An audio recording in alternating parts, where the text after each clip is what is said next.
Broadforking, it's one thing a lot of farmers do, and it's one thing a lot of farmers don't do. We were trying out the Meadow Creature Broadfork earlier. That's something we sell at paperpot.co. When you look at Broadforking, are you doing it on every bed turnover? Do you do it, say every fifth bed turnover? How do you work Broadforking into your routine? Yeah. So most of these beds here, they're about 1.5, almost 2 years in cultivation now. And, when I first started broadforking, I could only get the tines in halfway and then really struggle to try to get it all the way down. Now when I broadfork, because the soil's been converted by the biology and by constant adding of compost and teas, the Broadfork now goes in all the way. With the Meadow Creature, it's got 16-inch tines. It went all the way down, super easy. So to me, Broadforking, it changes over time. When you're first starting on new land, I even think it's a good idea, especially if it's hard pan, to till the first time so that you can break that bed up, get it going, maybe even throw compost on top and help to inoculate the initial part of that soil, break it up.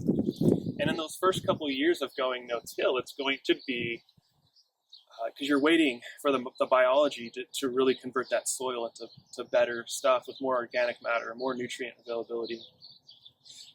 So in the beginning, I've been broadforking every time I turn my bed.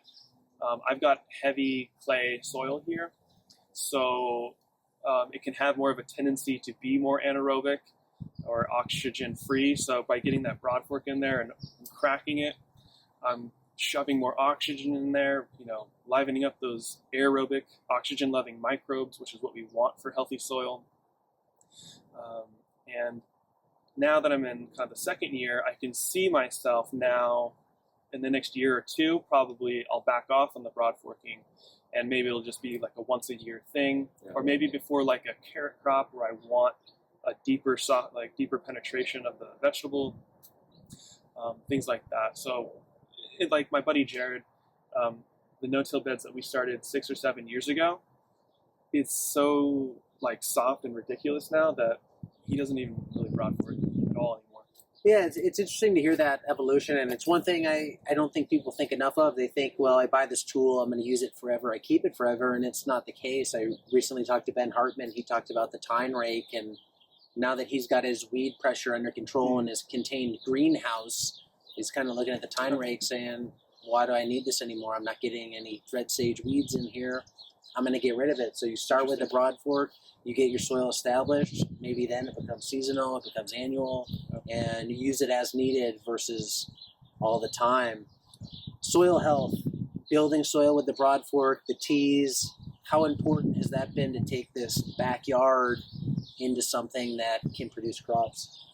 To me, it's everything. I really kick myself now because I didn't do a soil test when I first started this plot, and I really wish I would have, because I've done a soil test now after all the things that I've been doing, and I had an excellent result.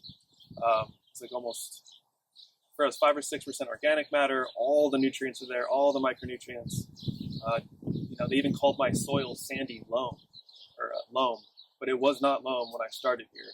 It was hard pan clay with rocks, and so I wish I had that set test to compare. Going into the future, I want to provide as much scientific evidence as possible because people require that of us to prove what we're doing. But I hope just by the example, of seeing how my crops look, of knowing that I haven't bought any compost for this plot for the last 2 years, I've made it all here.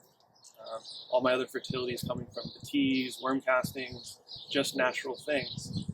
And as the plot continues to develop, it just keeps getting better and better every year. And so for me, like soil biology, the health of soil, it is everything. And this whole system works on a communication network between the plants and the soil biology. So to me, it's just such a big connection. It's undeniable.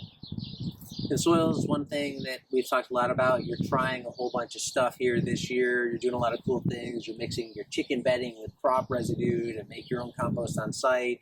You're doing the Korean natural farming, trying different things.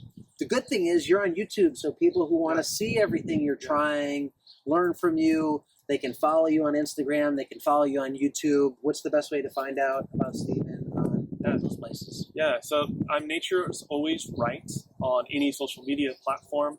But definitely, if you want, my best content is on YouTube and Instagram. I have tons of how-to videos about how to build a farm like this. I've shot from the beginning of this farm, how I did all this, how I started this farm, how I did cover cropping, how I make compost, how I make teas, how I made my own salad spinner, kind of everything that makes this small-scale farming business work. I'm putting it all on my YouTube so that people can learn how to do it, be inspired, because I believe that small-scale farming offers humanity the best chance to change culture, to change politics, to change economics. I see it as a way that we can affect change like no other way. And that is why I'm so passionate about putting out my work on the internet so people can see it, and we can get, my dream is to have 100,000 small farmers like me in America all throughout the country. Yeah, a lot of what you're doing is great. I love it. People always ask, why don't you do more gardening videos, Diego? And honestly, one of the answers is because there's people out here like Steven making these videos, and I have a lot of other things that I'm doing. So yeah, check out Steven if you want to learn more. I'll link to everything that he's doing below in this episode. Thanks for watching this one, everybody. Until next time, be nice, be thankful, and do the work. Thanks, guys. See you later.